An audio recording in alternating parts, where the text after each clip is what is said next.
ready? Let's do it. Yes, I'm ready. I was born ready. Hi, everybody, and welcome to the Sleepy Hollow this year virtual film festival. And this is Glen or Glenda. You won't believe it's a movie. I'm Dana Gould, and we are joined by four of my favorite people. They're the first four people that came to mind, the only people that came to mind to do this that are still with us on the planet. Please welcome. But you're taping this early, just so you know. So someone yeah, exactly. It could be.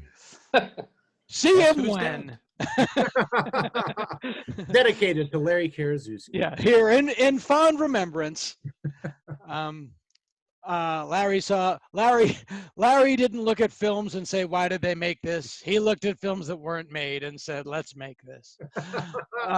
Please welcome screenwriter of, among other things, Dolomite Is My Name, Big Eyes, The People versus O.J. Simpson, People versus Larry Flint, and of course, Ed Wood, co-screenwriter Larry Karaszweski. Hola. And his partner, co-writer of the same film, Scott Alexander. That is the lamest intro I've ever received. And Larry's friend, Scott. The day is young. Yeah. I turned into Marianne and the Professor. Please. No, you can just say Larry and Company. That's really Larry and Company. Please welcome Groucho and Richard Penniman.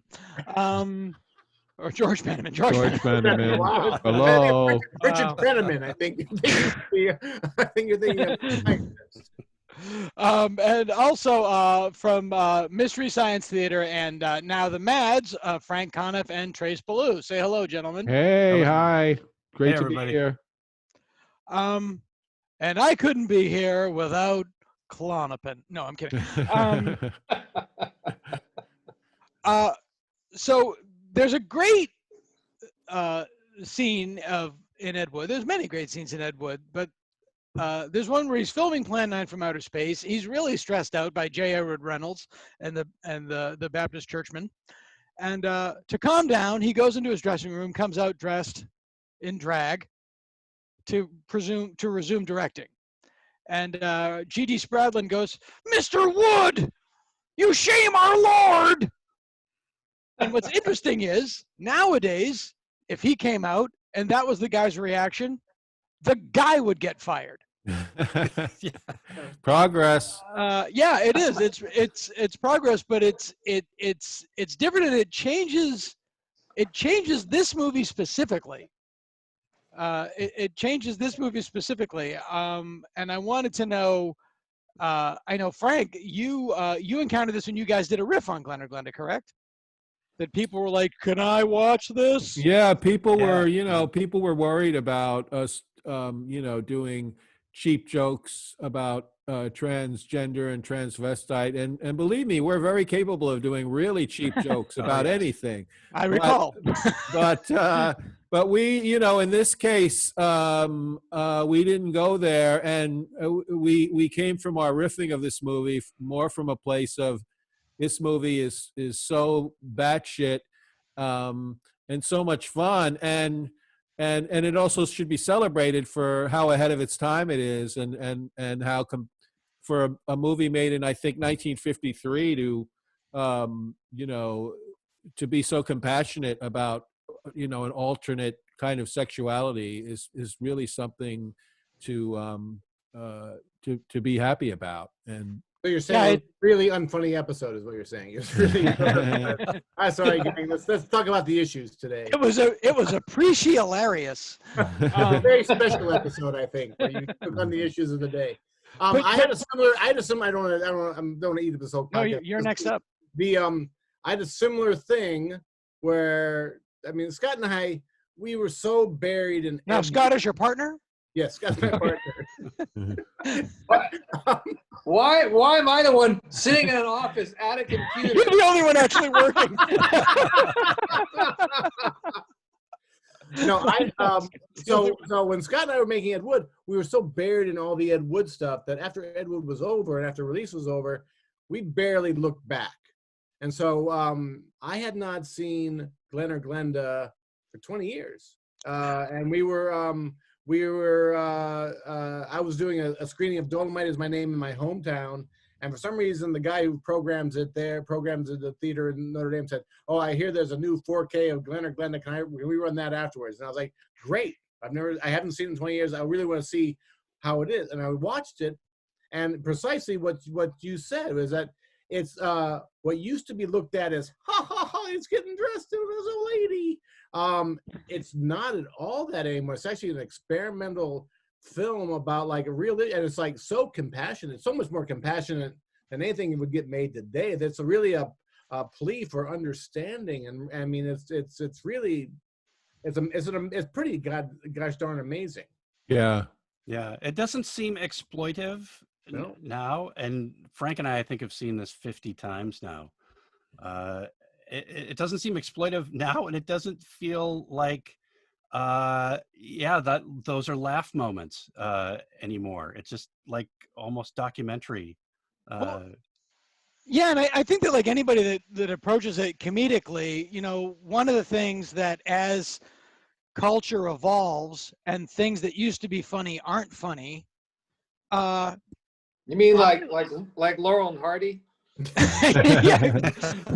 Or like I was just thinking like things you couldn't do, like the way Johnny Carson would go, a couple of guys named Bruce. Yeah, right. Yeah. Hey, go to the colony and cook up some steaks with a couple of guys named Bruce. Hey, Doc, where'd you get that shirt? Gay garage sale? Yeah, exactly. Gonna get that back to Wayne Newton's House of Paisley. But I like the challenge. I like the challenge that okay, I have to find a new way in to make this funny. For this movie specifically, as we were learning, the best description of it was Scott's, which was it's a different movie every 5 minutes. Yeah. Well, why don't we kick it off and we'll go through it. How long is it? 68 minutes, I believe. I think Georgie had to get it up to 70 to hit his contractual. Yes, he did. Maybe that's the one we saw. That's another thing I miss from the past. 70-minute movies. Yeah, it's a great thing. Yeah. But a lot of them are still boring. That's the weird thing. Like I'm like, you know, some old man's like, "Hey, it's 68 minutes. That's oh god, it's like 11:30. This is perfect." And then it's like, "Hey, you're asleep in 15 minutes."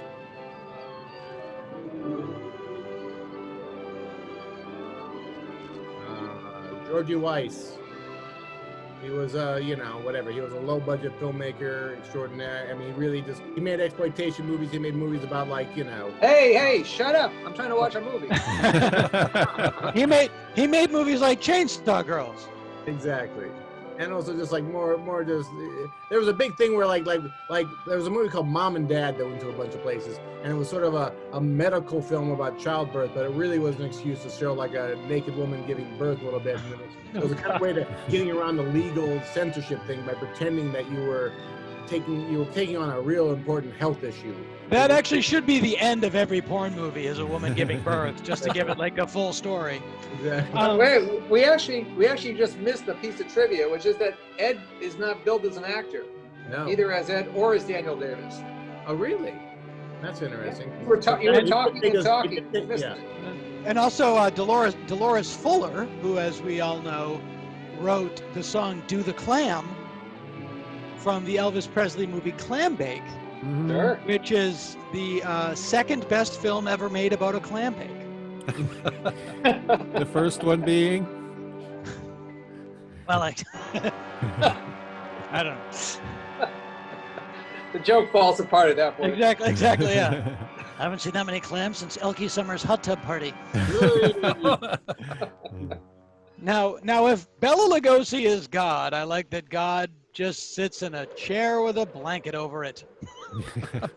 It's a simple God. He's a simple being. He's not pretentious. I didn't know. It's like God is in a high-risk group.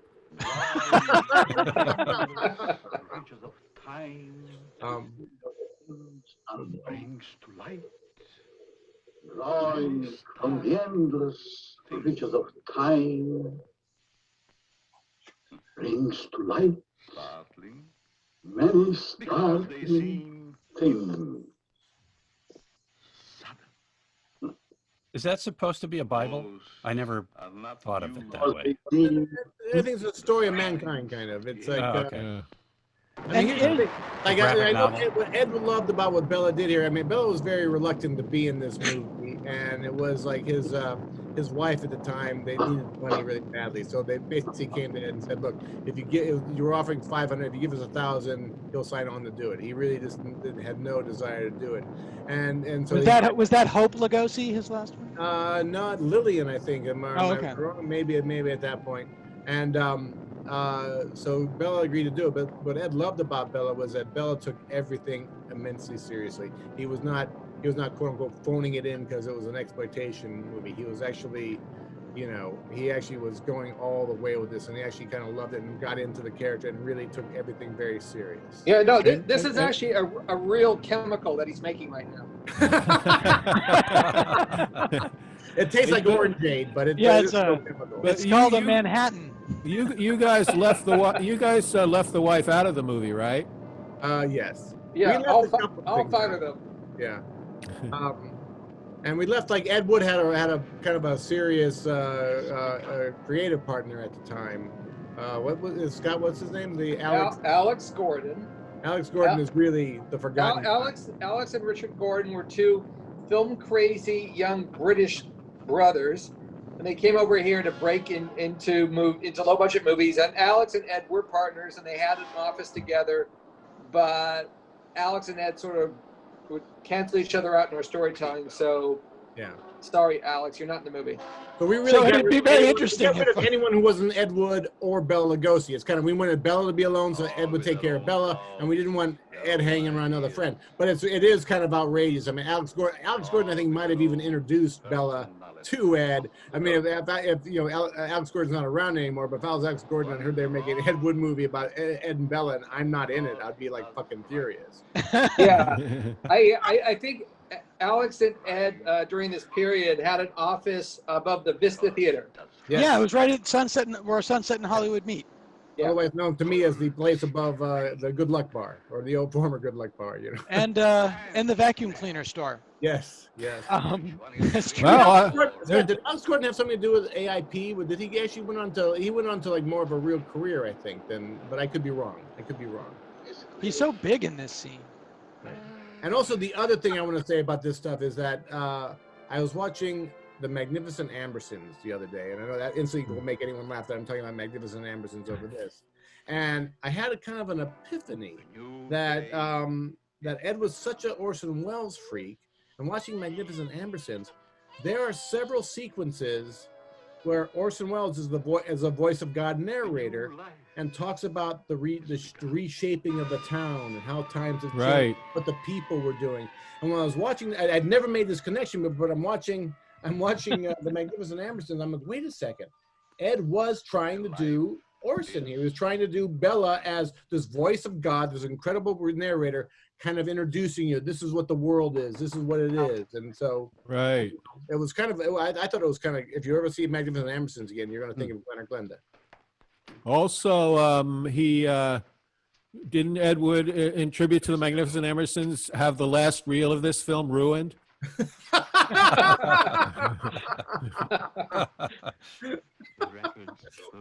Yeah, he went off to hang out in Mexico and didn't come to the editing room. Now is Lyle Talbot? Is he the He's the detective? cop. Not in this scene, but not in this scene. No. Right. And he's, as you guys know, he, out of everyone in this movie, is the one who had the real acting career and was actually a contract player at MGM in the 30s. And he also takes things very seriously. His monologue about being a cop, which is just, I mean, talk about a word salad. There he is. But he's so committed to it, and he's just talking. And so I like facts. Facts are I think things. this was another real transvestite friend of Ed's. This was like a guy who, Do we know how Lyle Talbot ended up in this movie? He's in Plan 9 too. And this is who's this? Oh, shoot. Gosh, Scott, you should take down the Edward trading cards, Drew Freeman's. Look in the cards, Scott. They're in the cards. They're in the cards. This is That's the scene. This is, I mean, the guy is great here. They really wants to, yeah. And once again, this is a cop. Instead, at the time period, not wanting to come around and make fun of these people, he's like, help me understand them. Yeah, yeah. Scott, I'm going to say it's Tommy Keene. Am I wrong? No. Is it here? You have it. That's him. Timothy Farrell. Oh, Timothy Farrell. Timothy okay. Farrell, baby. There you go. I'm ashamed of myself. Thank you. I'm assuming Ed got Lyle Talbot just from being around and drinking a lot. You know what I mean? There was a time period where I lived next door to Larry Turney, and I wanted Larry Turney to be like a student film mine. It's like, it's these old time Hollywood guys who really aren't working anymore, and they live next door to some shitty triplex in Hollywood, and you're like, hey, I'm making a movie, you want to be in it? And they do. You know, they say yes. Yeah, he does. Lyle does look like he sweats a wonderful cocktail. Yes. I'm trying to see if the guy on the left. That's Lyle Talbot. He's That's on Lyle that. Talbot. That's him again? Oh. Yeah. And he plays a pornographer and a great dragnet. Which one? The Harry Morgan dragnet, where the girl runs away, and he tries to track her down. Yeah. Oh, he made a dirty movie and killed herself. I forgot that was him in that. Wow. And that was remade as hardcore, wasn't it? It was remade. Turn it off. Turn it off. Turn it off! Of course, Jack would just go, turn it off. Turn it off. My favorite thing about Dragnet is every episode ends with Harry Morgan being wacky, just to give it. You're gonna eat a hard-boiled egg every day, Joe. One a day. You don't have one. That's why you have cancer, Joe. No hard-boiled egg. It's so true. Okay, let's stop talking about Ed Wood and talk about Dragnet for the next 2 hours. Now, watch that table on to his right shoulder. That's a very economical use of a prop. This appears multiple times in this film. Oh, wow. Oh, really? Yes. Good man. Look at that mustache. That is a glorious. It's a glorious mustache. How do you maintain that? That is difficult. Yeah. Well, I have Fred Schneider right here. Fred, come on in. I was showing this off earlier. This is a thing I had made again when I had money. This is Old Bella that Cool. my friend Mark Tavares made. That's gorgeous. Beautiful. Mm-hmm. I mean, well, here's the thing about that mustache. You said how do you maintain it? It's like back then people used a straight razor, and they were constantly battling that. For some reason, people really thought 5 o'clock shadow was bad. So I think they were literally shaving twice a day or so, and it was like little grooming themselves, you know. And what it must have been like. I'm not trying to be like the smell of people back then. Like everybody slathered in pomade and cologne and cigarette, cigar. Yes, and not the greatest dental hygiene yet. Yeah, and also Hollywood. The budget for the movie only allowed for a pencil mustache too. That's why Avery Schreiber had to sign it. He was almost in the movie. They couldn't afford Avery Schreiber. Oh yeah, I'm being hypnotized. Yeah, let's love. A little off. Ooh. Here comes Bella again. I think I feel Bella coming. But when he comes, only There he dust is. comes out. Look at that smug son of a bitch. I never understood this angle. Pretty great. Well, Ed only had Bella for 1 day, so he had to vary it up. Oh, that's so that's interesting. So all the Bella stuff in this is all 1 day of shooting. And just sitting in that chair? Yeah. 1 whole day. And what this might be is, actually I was reading a little bit about it today, was that Ed wanted to replicate a shot from White Zombie, where it was just Bella's eyes. So he figured out how it was to put the camera like inside of like a cardboard box and just cut a slit out. So the light was in the, I'm sorry, the light. There we go. There's the man. Good. Now that looks like Hollywood Boulevard. I believe that store is. That sign looked familiar. This is the first scene that they shoot in Ed Wood. Yes. Yes. Where did we shoot that, Scott? I don't remember. We shot it on Western, I believe. Okay. But it is, but it is like right here we're at like. Oh, look at that headline. I always like to stop and read the other headlines. Yeah. Oh, Oh no! You can see What is the- it? Bad typography ruins suspension of disbelief. Suspension of disbelief. Is that Chris? Is that Chris Shapehans? I don't think so. It might be. Yeah, I don't think so. It isn't like the most specific joke you can possibly imagine. Because it pulled me out of so many movies. This is where the side stuff gets a little like, because it gets a little pandering to like, this is all the hayseed doing like. Yeah. This is, the New York Times wants to interview him to find out why he still supports Trump. Why aren't the Democrats reaching out to that guy? That's what Yeah, but Bernie. The Green New Deal. I don't believe in it. Now this is that shot was also a color version of that was often in Dragnet, same angle. Yeah. And it's actually very. I love how he has these shots of buildings, so he works it into the script. Oh, I've seen that shot before. Traffic toll at new high. That looks like Milo. Again, some of this kind of stuff is in Magnificent Amberson, where you're hearing the voice of the townspeople. Oh, that you hear hearing what the townspeople think of the Ambersons, and you're just cutting around, and it's right. I think my thing is that I think Ed was trying to do. I'm going to do something like Mercury Theater-esque. And also I it's think that Orson Welles was very that stuff was all from his radio influence, from what I've heard, is because he actually did the Magnificent Ambersons as a radio play before he did the movie. The title of this can only be labeled Shot right across from Barnes Liquor Store, so it was an easy to get to lunch. All right, let's take a break, everyone. Yeah, I was trying to read the signs in the background. Now this is his lounging outfit as described in the movie. Am I the only one here that still has a dedicated lounging outfit? I have nothing but lounging outfits. Corona, I haven't got on my underwear. I actually put long pants on today, but it's I did have somebody bought me as a joke satin pajamas, and they're awful. Oh, really? It's so hot. They're terrible. Yeah. And they're slippery too. They'll wind up like around your neck in the morning. Yeah, it's not good. It's not good. Now, But for making love, man, you make love in them silk pajamas. You just, oh, never mind. I'm not saying that I can't get it going with the freaks. That's not the point I'm trying to make. Oh, and this is the lovely Doris Fuller. Yep. Does she really have a face like a horse? Sterling young actress. Yes. Now, was that really a review of her? Because also, No. we're married already. The name of the reviewer in the movie, don't tell me. For both of us.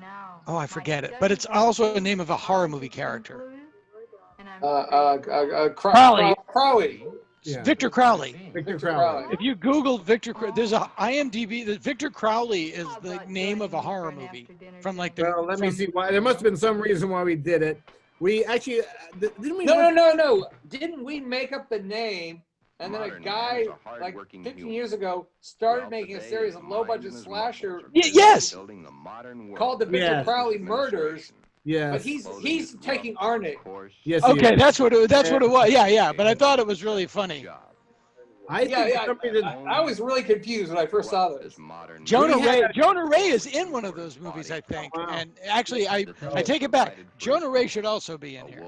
Yes. And here's Eddie Pepitone. What is he doing in a movie? No. That fucking men's clothes are so itchy and just. Guys, wait. This is Henry Badarsky. Okay. Otherwise known as Conrad Brooks's brother. Oh, wow. And I can Never see it knew now. that. I can see it now. He's the was, Clint Howard to his Ron Howard. Yeah, I don't know which one was Clint. Henry was actually a columnist at one of the local papers, so he actually had a real day job. They sure did hate to wear men's clothes. So they're so itchy. Oh gosh! It's like he's the first infomercial commercial guy. Like, don't you hate men's clothes? Well, It's like the guy that needs the miracle ear. What'd he say? That's me these days. there you go. Wow, she looks relaxed. She's dressed in Ed's outfit. Yes. They're all I'm smoking. sorry, that shit looks uncomfortable too. I never said that white people wore hats. And there they are, also common on Hollywood Boulevard. What the? Canyon, Bronson Canyon, if I ever saw it before. Where are This- we? Hi, This would be another example too, right? Of that he had the footage, so he had to put it into the film. This is that, Scott. This is that men in other cultures, men wear the crazy outfits, not the girls. Right. You know, so it's like shouldn't men wear the soft, crazy things here? Shouldn't they And, be the free ones? there's a nice use of skulls in the upper left. Yeah, maybe that guy's God. Oh, it's a motif. You take off your shoes every scene. Very important to me. And no one, Again. no one is ever more than a foot away from an ashtray. That's another aspect of Well, I life. think that's what life was back then. It was Yeah, no, it's true. Yeah. Right, even when they're sleeping, they're still smoking. Well, yeah, in Plan 9 from Outer Space, she doesn't have water by the bed, but she has her cigarettes by the bed. So, like, if she needs to have a drink of That's that water late same- at night. It's that same goddamn newspaper. It's the third time we've seen it. That's the movie's about. The movie's about the world shocked by a sex change. And really, They have she- one holy book. shit! Wait a minute. It's a Brad- fucking dude. Brad Pascal, what are you doing in this movie? Poor guy. His wife won't have sex with him. Yeah, and his problem is that his clothes are itchy. Now, there's again, Ed, handsome dude. He's torn. He's torn. He's not drinking. Exactly. Is Barnes liquor open across? I'm so thirsty. Ooh, good booze. And that's Lucille Ball mannequin, it looks like. Who invented the 3-camera sitcom? No. Carl Freud in there, right? I didn't know what Star Trek was, but I signed all the checks.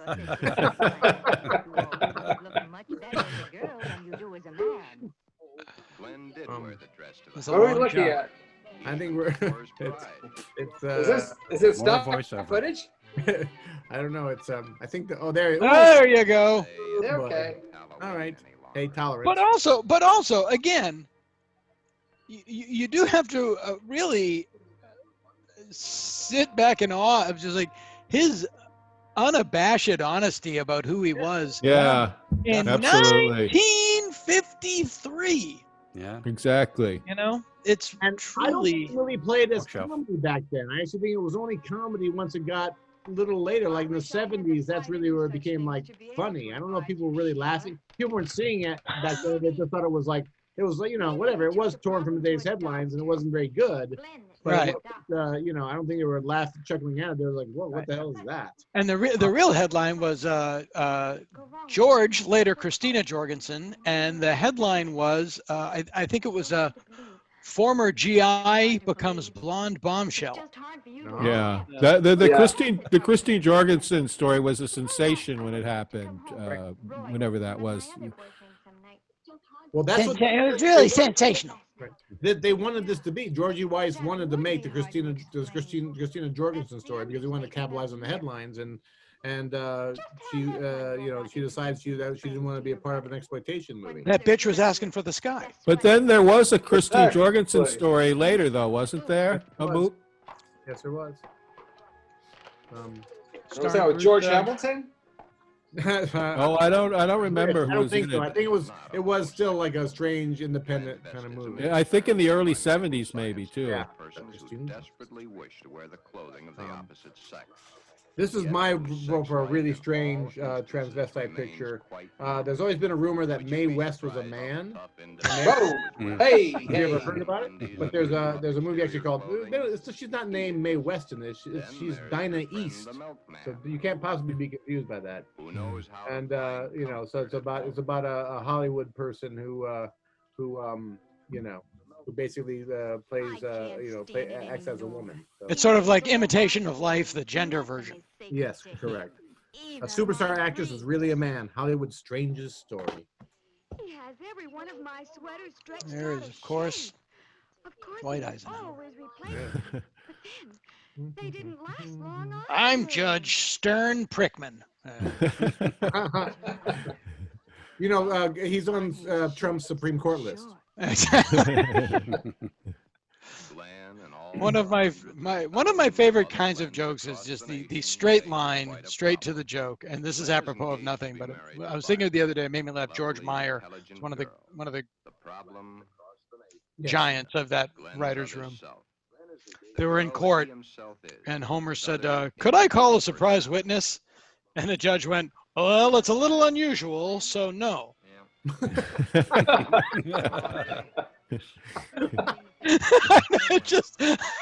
I think I laughed for like 20 straight minutes. It's a little unusual, so no.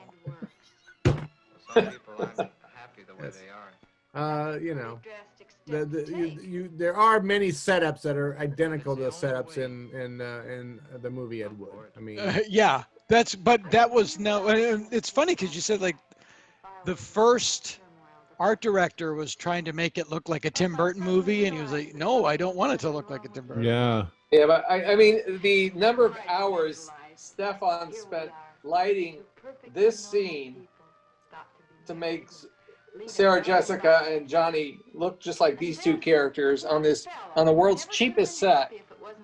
You know, and you got just like the Hollywood A crew spending 4 hours trying to duplicate this exactly. Yeah. Wow, that's amazing. Took them literally 20 minutes originally. Yeah, if that. I also, yeah, because in the Ed Wood movie, it was great how, you know, when Ed Wood was at home in his apartment, the sets all looked like Ed Wood sets, right? That was like intentional, you know, very minimal backgrounds and stuff. Yeah, no. I mean, Tim would walk onto the sets and say, "Take it down, take it down." It's just like, just give me blank walls. Yeah, even like Ed's apartment when he's complaining about the movie, it looks like an Ed Wood set. Phone calls and when he's doing the vacuuming, it just looks like, you know, it looks like they just propped it up in a corner. But that was it wasn't really a dispute. It's just like a guy got hired to like make a Tim Burton movie. It's like he wanted it to freaking look great, and our movie does look great, but you know, so he was making, you know, he didn't quite get it, and so Tim was just doing the thing like, no, take it back, and he would take it back. He would cut 3 things out, and you know, he just wasn't. You know, in all fairness, you get fired anywhere else if you brought in. Here, Tim, it's the 3 shitty set walls. Right. It's the wrong movie, but the best example for any freaks out there who want to kill a Saturday afternoon. The laboratory in Bride of the Monster with the painted stones on the wall. Yeah. It's stone by stone the same. Wow. They actually did a big slide blow up onto the wall, traced each stone. God. That's amazing. Bride of the Monster is possibly the most story-wise. It's actually almost cohesive, which is why it's boring. Yeah, because it doesn't. You know, I agree. It's like, the buffalo. Oh, the strings. Yes. Oh, yeah, and this is where, like, right here, it is a beautiful. Oh, the strings. It is a beautiful, like, yeah, we got here totally logically. But I'm sorry, if David Lynch did it, you'd think it was brilliant. No, I know. Exactly. I was talking to somebody an hour ago who just saw Fire Walk with Me, and I was like, I remember walking out of that movie going, "Go fuck myself." What? Paid $8. What'd I ever do to you? Exactly. Well, it's like, you know, like avant-garde filmmakers on their most avant-garde day can't be as weird as Ed Wood, you know? Yeah, and he was trying to not be weird. Yeah. Well, that's the thing. Like, when, you know, a difference between, you know, whatever. Ed used to be the king of the bad movies. I actually think somehow his reputation has been totally changed. Part of it is our movie. Once you know the personal stories behind these things, it is much harder to laugh at these things. But part of it is that everyone, when they start now to make like Attack of the Killer Tomatoes kind of thing, those kind of things, it's like people trying to make a bad campy movie that sucks out loud. What's so great about Ed Wood stuff, Ed Wood was literally pouring his souls into these. Yes. Like, this was Ed Wood's story. He was putting it on film. Plan 9 from Outer Space, you may think it doesn't work or blah, blah, blah, but damn it, he was making a movie he wanted to see with his friends. And like, he wanted to make it, he loved that kind of movie. And actually for a science fiction movie, it even has those 1950s, you know, Cold War kind of over thing. And it's also, which has not really been done, it's a science fiction movie and a monster movie. Like, it has flying saucers, but also a spooky cemetery and aliens and vampires. Like, it really does. No one's really pulled that off. Yeah. I like how Larry's recent example of someone trying to do this is Attack of the Killer Tomatoes. Thank you. It's like 1982. That is the lamest thing I ever said. I was hoping no one would notice, but of course, my friends. I don't know if any of you have seen that new film, Life Force. Life Force. Yeah, I knew it when I said it. Came out of my mouth. Keep moving. Always keep moving. I also think that they got a lot of shots of the 101 is the unsung star of this film. I mean, I never realized how many shots are repeated in this movie. Yeah. The 101 was the only one that had its own trailer for this film. Now this is the scene of the two guys, and the dialogue in this is amazing. It's two blue-collar workers talking about being understanding and open-minded to transsexuals and transvestites. Again, part of the reason this movie is so great is it does have a huge heart. Yes, and it is in the right place. Yeah, absolutely, but it's also taught us that that you can have a really earnest conversation with your coworker while you're doing this kind of work, which is amazing. I like how this also is, we saw the women at work in the office and their objections, and now these guys are a little more understanding. Yeah, exactly. The women. Well, they know everybody's had that feeling of wearing some ladies' clothing, and they understand it, you know. So nothing widens your view of the world more than exposure to smelting on a regular basis. I love how all the pictures are hung way too high in this movie. That's very funny. This Woody Allen was influenced by this shot, by having a lot of stuff happen off camera. Hannah and her sister? Question mark. There's only one paper, and they just keep it's the same paper. It's the Daily. Here it is again. They didn't have 24-hour news back then, okay? That's how it was. You got a paper and you had to I actually, one time I texted Trace because I was very excited because I was watching the movie Hotel with Carl Malden, and he looks at a newspaper in it, and it has traffic toll at New High in that newspaper. And I'm like, that was just they must have just used that. But wasn't it like there's a common prop paper that appears in like multiple movies? Sure. Yeah. So that you can photograph it and won't, screw your shot up.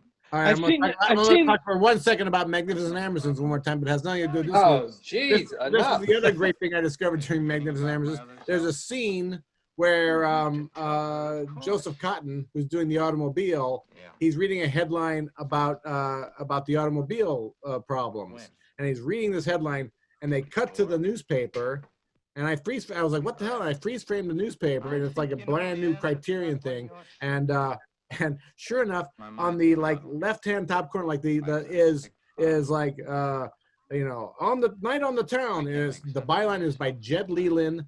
And there's a little picture of Joseph Cotton in the Citizen Kane outfit. Oh, that's amazing! I never knew Cotton that. is reading a newspaper where he's also the writer. It's unbelievable. Now, I think I sent everybody on this a Dropbox link the other day. Yes. To a Halloween compilation, and the first soundbite I think is Joseph Cotton narrating a newsreel where Boris Karloff and Bela Lugosi play chess or something together, and it's for, you know, a blood drive or something. But if you listen to the voice, it's always horrifying when Boris Karloff and Bela Lugosi. It's like, I think that's Joseph Cotton. Would never discover it. Probably. However, one day, There he is. the little woman came home Oh, boy. unexpectedly an hour. But First again, furry. you know, again, not done for laughs. Yeah. And we've seen the era in which that gets a laugh is gone. Right. You know. Right. It's so he normalizes it so much that he makes it like a Lockhorns comic. If the Lockhorns comics were capable of generating laughs, it might go something. He's drunk. She burnt the roast. Enjoy, people. Again, that guy, he's 26, but his liver has just really taken it over. Morphing into Shecky Green. He looked older back though. Yeah. Glenda, Guy looks like my dad. competent psychiatrist. Is that Brodner's down there? Brodner's. Brodner's. I always say Brodner's. Brodner's. Take it Brodner's. away from them might do his I bit wish of I harm was to take dead. away an arm or a leg, or life itself. Nurse, you have that piece of paper I can write? I can copy on this other piece of paper. Nurse, why are you sitting? Don't sit across from me. That makes too much sense. But Oh, Glenda, we're back there. remember back almost a year Newspaper uses. Here's your headline. Newspaper finds photographer with giant camera. Now, this is Ed. This is what's this, in the film. Glen. So who's listed as Glen at the beginning of the film? Nobody. Nobody. That's what I was trying to say. No, I know. That's what I was saying. Is he even listed as a character? I guess not. I think at the end it's Daniel Davis. Yeah. Daniel Davis. And then it was also, I mean, I forget, in the opening credits, was this listed as Glen or Glenda? It was. It wasn't. I changed my sex. It was. Yeah, because you know, often it's I change my sex, or sometimes it's he and she. I mean, Right. Glenn Weiss sold. This is common in the old days. Those states' rights. So you actually sold. He would sell New York to a company, sell Illinois to a company, and they could do whatever they wanted to it. They could. Right. And that's where the contracts were. It had to be 70 minutes, and you know, and they actually he wound up like. You know, Was that for drive-ins for 2 features? or hard time. I mean, there was a couple like raincoat crowd kind of places. Sure. You know, which didn't these kind of things didn't play. One of the reasons Georgie didn't think much of it was because they didn't really play for the raincoat crowd. It was a little too. Yeah. It was like, hey, Yeah. hey, I'm all ready to go. Those repressed Okies love that perverted stuff. And you know, you talk about the Orson Welles connection when you're talking. You guys were talking about the credits, how he isn't. That might be kind of a tip of the hat to Orson Welles and Citizen Kane. He doesn't credit himself as an actor. It's like at the very bottom of the credits, you know, in very small print. Oh, that's right. That's right. Oh, Yeah.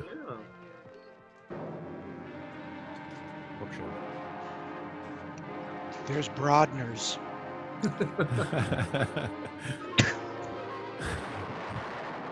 Yeah, another gorgeous Ed Wood set. Oh, something fell off the wall. Also more ceiling than headroom for some reason. Oh, that's right. Yeah, so, well, still, there's too much. There's too much floor. There's too much floor. Now, Ed and Bella were friends, and clearly Bella knew that Ed was a transvestite, and I guess at that point in his career, like, hey, good for you. Sure. Yeah, and also like, but Bela Lugosi was in the ski patrol. Like he was in like whatever skis were like in the early 1900s, and getting shot at. It's like you have to give him credit. Oh my God, I mean, he had an amazing life. I mean, Yeah. Here's where the movie gets totally batshit, starting now. Watch out. Yeah. Well, this is the because- short version of the film. Right. A couple scenes missing. This is actually longer, which you crave. What do you know? What scenes are missing? There's a scene at the lamppost with the guy with the hat, supposedly going bald because of hats. There was a scene Right, about yes. homosexuality in there. And then this is just. What about homosexuality? That's where that scene. It's very quick. Okay. Man's lighting a cigarette. This movie was made 2 years after the discovery of the pill that causes homosexuality. So that's why it was in there. A little strange. I don't remember. Why is there a tree on top of it? Why did the tree fall in their house? That tree shows up later. Again, I love his use of, If a tree falls in the living room and no one's there, does it still make a noise? Knocks your fireplace you off. couldn't do that in a dress. You couldn't lift that thing up in a dress. No way. There's Father Tweed.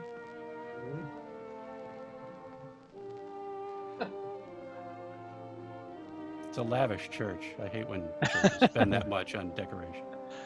Just so they got married on the Charlie Rose set. Oh, this guy. Captain DeZita. Captain DeZita. He was he had the office next door to Georgie Weiss, or it was next door to Georgie Weiss, and he was an agent for strippers. Oh, really? Wow. He got 10%. Yeah. If there was I guess they would call him a suitcase pimp today or something. He basically would drive them to the show and make sure that they got home safely and didn't get up, and probably took the money and split it with them or something. So he basically, like, if you're okay being naked, he would get you jobs. You would think signing a contract with a guy with those horns would be it'd be a red alert. They just had to sign in blood. Yeah. That was kind of the. There he is. Now, Also, of course, he's at WME. But if you're like an attractive woman willing to take off your clothes and strip, why do you need an agent? Exactly. Is that like how do I get hired? Yes.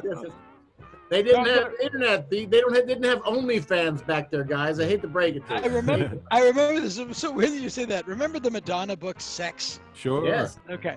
So I was at an Elvis Costello concert of all things, and he goes, I had a meeting at he's doing bits at a concert. He goes, I had a meeting at my record company, and they said that Madonna was a genius at selling sex. And he took a perfectly timed pause and he went, pesky, hard to sell sex. I thought, that's a great joke. Yeah. Pesky, hard to sell sex. Now this Ed Wood had nothing to do with this stuff. Yeah, this is stuff that was put in to pad it out to 70 minutes, right? Right. This is the part that was directed by Richard Donner. All right. Wow. This dress looks too much like a couch. It does. And why the nautical flags? Yes. Though in fairness, it intercuts better than Ed's footage. Yes. I haven't seen hips like that since Dan Haggerty was on Battle of the Network Stars.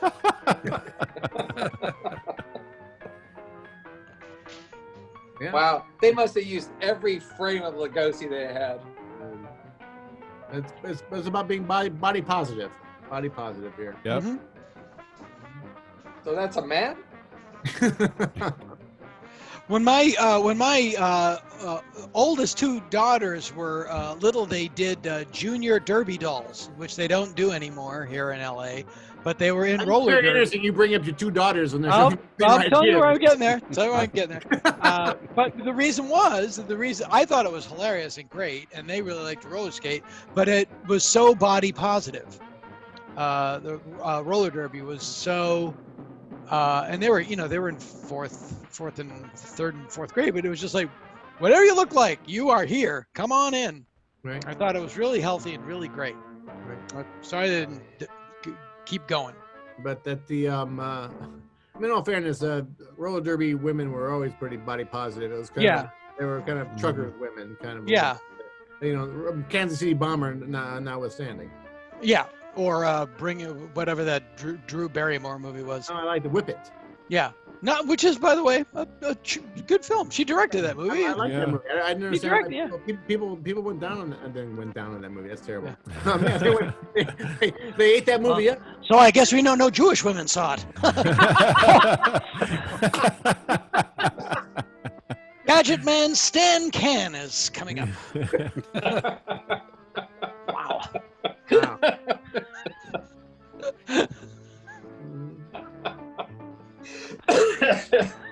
Well, the rain. we were just thinking of things Johnny Carson would say if he was alive, but is not around to say anymore. What was like may a crazed web designer download on your sister's Google Doc.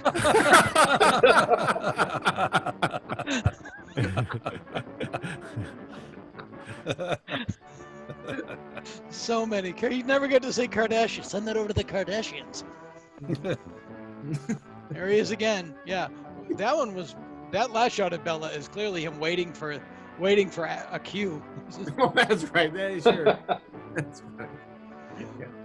Yeah, he did get a reputation of being a very hammy actor. His portrayal of Igor in Son of Frankenstein, the hunchbacked assistant, is fantastic. Yes, it is. It's a great performance, really funny, intentionally funny, really impish, not overblown at all. It's a really great performance. I mean, Bella's And a modern performance. Yeah, he always delivers. You know what I mean? It's like if even when he's overblown and kind of kooky, he's always like he always grabs the screen. There's a reason for this stuff. Exactly. Yeah. Wait, which is the one? Is it Frankenstein Meets the Wolfman, where he plays Frankenstein blind, and then they cut out the blind explanation? They cut out the explanation. So he just keeps tripping over furniture, and the audience doesn't know why. And he had dialogue, and they cut all the dialogue because people laughed. But you can see sometimes he just goes. It's really a shame. But I do know that I just read a book. His last words to his son, Bela Lugosi Jr., were just lighten up and go easy on people. That was good advice. Yeah, it was very well taken. Well, it's funny bringing Bela Lugosi Jr. Like Scott and I always felt bad because we have Bela swear quite a bit in the movie. Bella's always saying, his lines about Karloff and all this other stuff, fuck you and all those things. Yeah. And we got that a little bit out of the book Nightmare of Ecstasy. Right. Because but we realized, and then Bela Jr. said, my father never swore like that. That's no way that would ever happen. And we felt bad about it because it actually seemed like and then we went back to look where that came from, and it was this guy, I think Johnny Crawford was his name. He was telling a story, and actually when rereading that again more closely, it might have been like someone. I used the word "fuck" in sentences continuously, so it might have been Johnny Crawford saying, and Bella said "fuck this," whatever. He was just kind of paraphrasing in a ribald kind of way. And so we always felt bad and always kind of like, well, Bella, I guess Bella didn't really swear like this. But then I was like prepping up for the thing today, rereading Nightmare of Ecstasy, and Ed says he swore like a sailor. Well, yeah. Well, Bela Lugosi Jr. said my dad never swore. I bet he didn't swear around you. You weren't nine. But good basically, point. in the chapter of this and Glenda, he's talking about why he cast Bela, and he says because he was actually had such a great booming voice, and he wailed good, and he could cuss up a storm, as we all know, never held back on any words. So yeah, I'm gonna stop apologizing. Also, think I swear. it's a little weird too that your movie, which presented him with such respect and such treated him like there's Conrad Brooks. an important person. Yeah. That the guy would be upset that he cursed in it, whereas it actually added to his father's legacy, I think. Thanks, Frank. Yeah, thank you. And I think Bela Lugosi Jr. Wound up getting there on it. Yeah. In all fairness, he's like, oh, there's Captain DeZeta. Yeah, Captain DeZeta.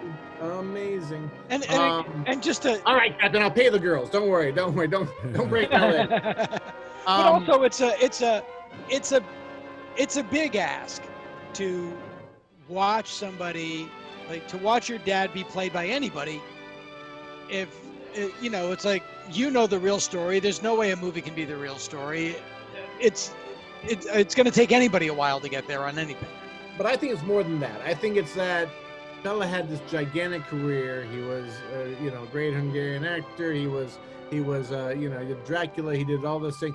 But at a certain point, all people wanted to talk about Bela Lugosi was the last 5 years of his life where he was broke, he was sick, he was a junkie, and he was making transvestite pictures. You know what I mean? He was making Sammy Petrillo movies and so it's like, I think the kid who's now, you know, a lawyer and shares the name, he's like, you know, why does everyone want to talk about my dad hitting the skids? My dad didn't hit the skids for a long time. He was a great man. And you know, why do you want to talk about the junk? And what he doesn't realize is the junk is glorious. Like, the Brooklyn Gorilla, that's glorious. I mean, it's the reason that Bela Lugosi is a much more compelling character than Boris Karloff. Boris Karloff had it nice, made smart decisions. He, you know, it's like, it's like, he invested well. Real estate. Yeah. Well, no, you're totally correct. Boris Karloff would show up in, like, you know, studio prestige pictures, like British, you know, the Barons of Rothschild or something. Yeah, right. And it's like, you know, something Bela never did, because you couldn't, you know, Bela thought he was a great actor, but he couldn't, you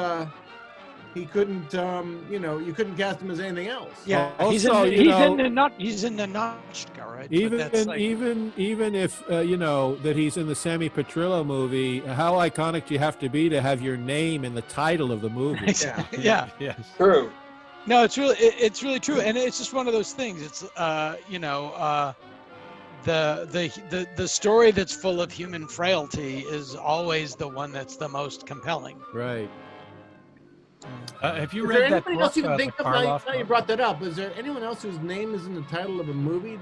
Well, Boris Karloff is. It's Abbott and Costello Meet the Killer. Boris Karloff. Being John Malkovich. Right. Yeah. Wow. He's missing a tooth right in the front. Yes, I could fix that. Nobody fucks with Captain Nazita, understand? Yeah. Look at this guy. He is terrifying. He is terrifying, and it doesn't look like there's a ton of makeup on him. Clearly the hair. I'll give him the hair. All right, he just skip makeup, just come right to the set. You look great, pal. One thing you got to say, the camera loves him. Wait. Here's another Tu Wong Fu, Julie Newmar, that thing. Oh, yeah. Oh, there you go. Yeah, absolutely. Julie Newmar's not in that, I don't think. Julie Newmar's not actually loving Wong. That wasn't the question. All right, fine. I meant that kind of like, hey, I'm in the movie, and it's not like even this Bela Lugosi doesn't play Bela Lugosi in the Sammy Petrillo movie. It's just his billing and the title are the same thing. Right. Bela Lugosi. Yeah, it'd be like if Fight Club was called Fight Club, starring with Brad Pitt. You know. Yeah. It's funny. Bela Lugosi his name is in the title, and he's not playing himself. And Sammy Petrillo's name is not in the title, but he's playing Jerry Lewis. Now this is another scene that you guys copied perfectly. Oh, it's crazy. It's definitely. It's insane. Yeah. But again, like, even if we were watching the movie like in the theater with the dialogue, blah blah blah, by this point in the movie, even if you were going to laugh at him being in drag, the joke's over. Yep. And you're gonna get the point of the movie regardless. Yes. You know. Yeah. So to that end, it's very. You know, I've never found out if this is true or not, but there was always a legend that Warren Beatty loved this movie and thought it was a complete hoot in the late 70s, and he's the one who got Paramount to sort of agree to sort of pick it up and try re-releasing it. And so Paramount very, very briefly in a couple test markets threw it out there to see if people would go in a Rocky Horror kind of way, and they didn't. But that's what I always said. Oh, that's I don't know how interesting. much truth that is. Yeah. Yeah. It's like 1980 or so. Yeah. It's weird because the one that became the total midnight movie was the Parallax View. Which, as I said, is the only movie that has more twists and turns than the year 2020. All right, the magic. Ooh. Oh! Pre-CGI too, let me tell you.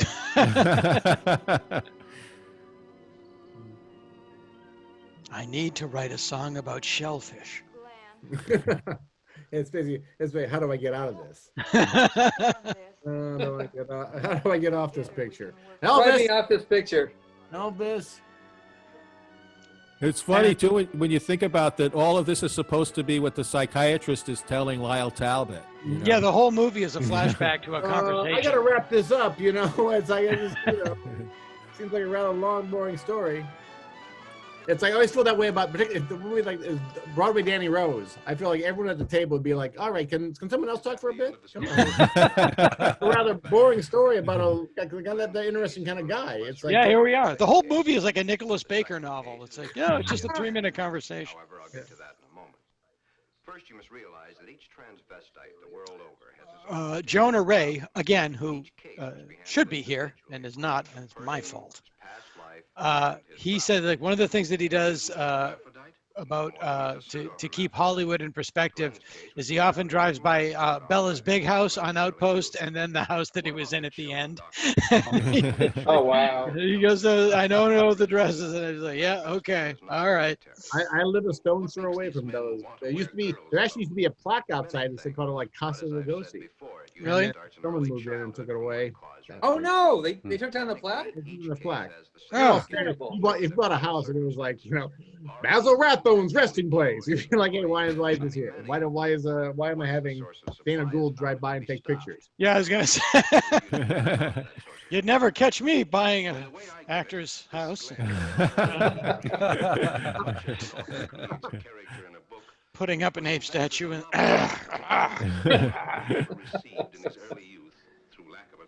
What did you say? It was the ultimate collectible? that was the most expensive piece of Planet of the Apes memorabilia on the market. Roddy McDowell's house.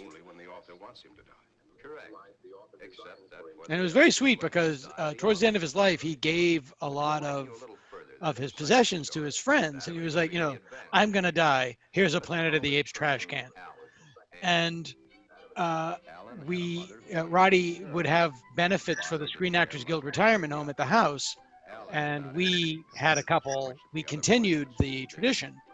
And a lot of those people came and returned the stuff that Roddy gave them. Oh, wow. Literally a Planet of the Apes trash can. Like, he gave me this, it should be in the house. So we kind of put a lot of that stuff back. You're saying I should go around my house and just get a stencil and sort of spray paint Ed Wood on the back of all my crap and garbage and say, hey, this is a piece of crap. It's from Ed Wood. I was going to throw it out, but you can take it. You can have it. Dana, you want to come by with a truck and just take some of this shit? I'll load it up. I think, there's that stand again. Yep. Larry's just looking for tax write-offs. Let's just say 500. That's really what it's worth, isn't it? I think so. Oh, I don't know where we are in the movie now. Oh, This is him. Good part. He goes into a whole different voiceover about a whole different character now, who actually had the operation. Okay. This is Right, and about, this is probably what was the most influenced by Christina Jorgensen, who was in the war. Well, so was Ed. I mean, the story we tell in Ed Wood is a real story. He did wear little ladies' panties under his paratrooping outfits. Yeah, and did got his teeth smashed out by a rifle butt, German rifle butt, I believe. Yeah. It's amazing. You got so close, they bashed your teeth out, but you didn't get killed. That's impressive. Wow. Yeah. And what I didn't know that you told me was that Johnny Depp wore false teeth in that movie. No, just for the scenes where we were. Taking him. I thought he had like a weird denture in, but he did not buy Bela Lugosi's house. Is that correct? That was a rumor. He talked about it. I don't remember. He's not famous for being profligate with his money. So wasn't that the house that he bought up in Hollywood Hills? Wasn't that? Yeah, Larry. Yeah, the house above Sunset. Wasn't that Bella's? Yeah, I believe so. Yeah. Actually, I think he did. But not the one near you. A different one, or a different one. A different place he was evicted from. That's no. Well, that says a lot about Bela Lugosi. Johnny Depp wants to live in Bella's house, and so when he had a lot of money. Yep. This, I mean, we've been making fun of all this stuff. We should point out that Ed was a genius at using stock footage. Oh, yeah. We go to the editing departments and find out what kind of big budget looking stock footage war footage and lightning and all kinds of stuff, and say, how can I make this? How can I put this into my movie so it makes the movie look like it has scope? Yeah, and Bride of the Monster was just like, well, we got some octopus stuff. Yeah, exactly. Sounds good. Let's do it.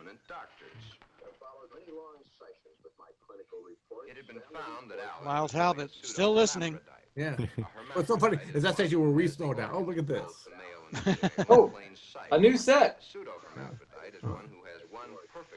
I was thinking horse feathers when I see this. I'm thinking to pull down like a horse pocket or like a dancing girl.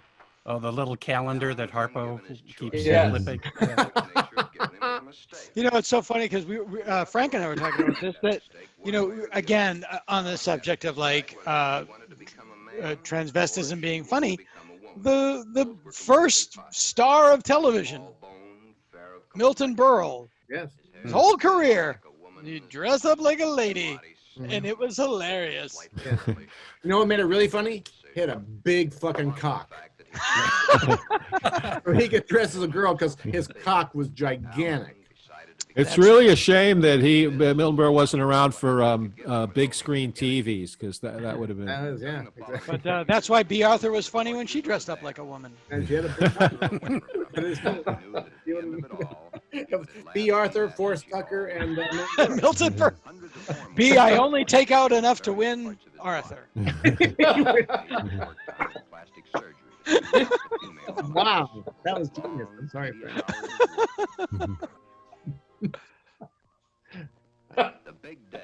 That woman has my nose.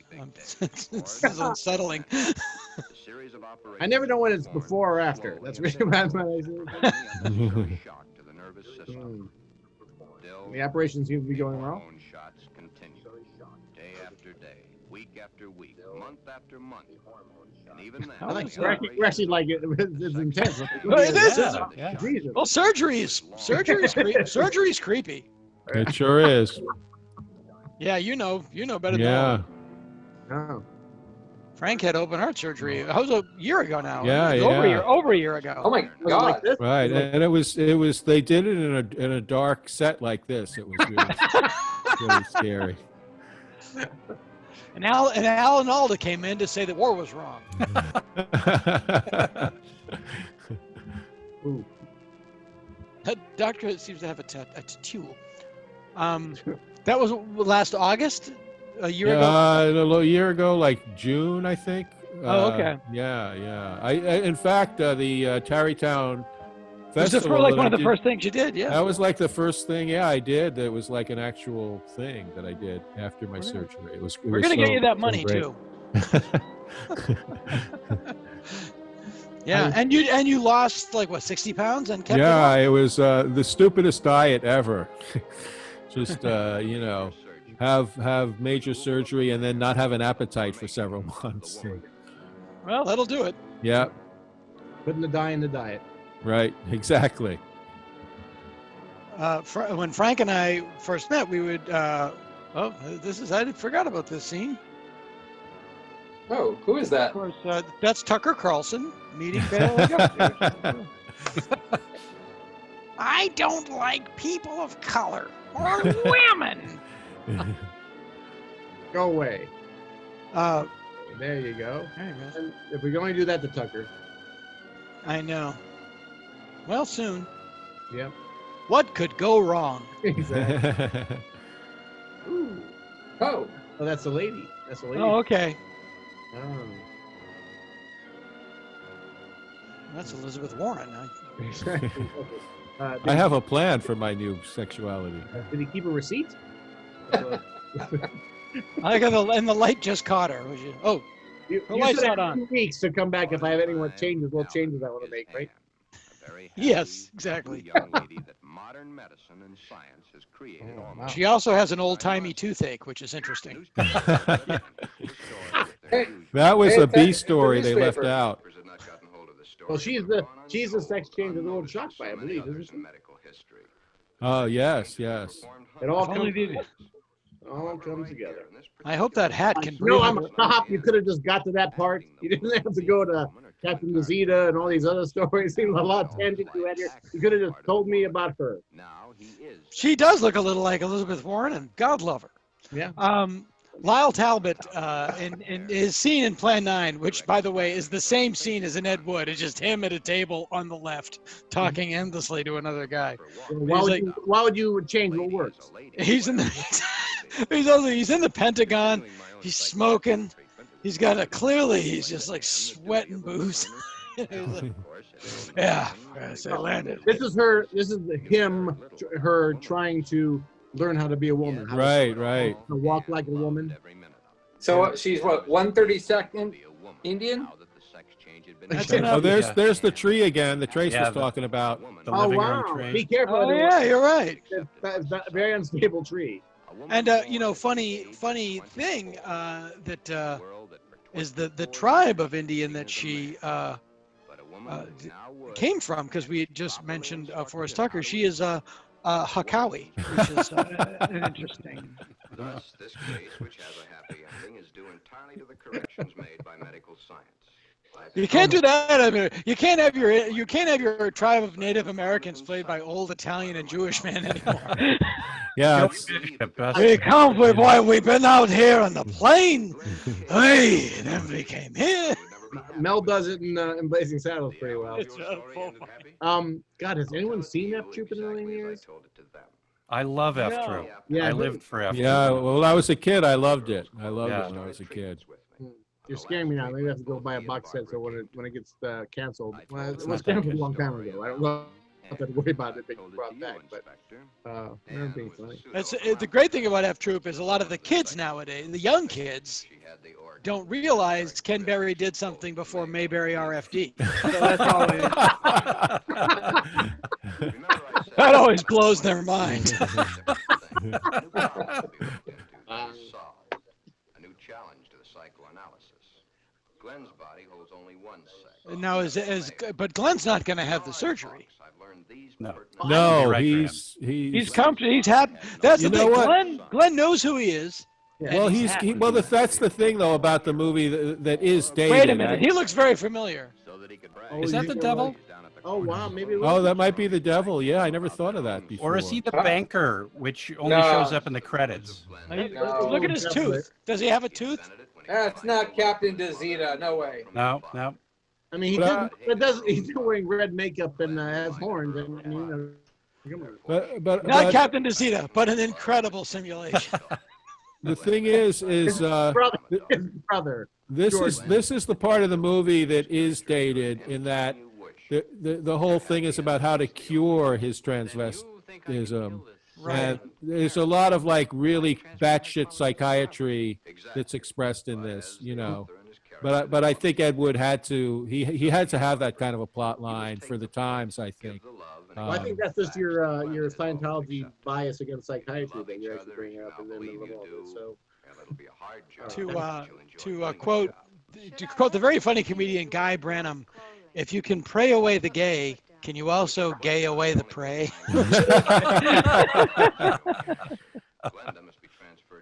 I think it was Albert Brooks said, if you can pray away the gay, can you also pray it on to someone? But ultimately, this scene's about understanding and love. Yeah. And that's He literally says love is the answer in this scene. And Dolores just looking for the exits. Too late.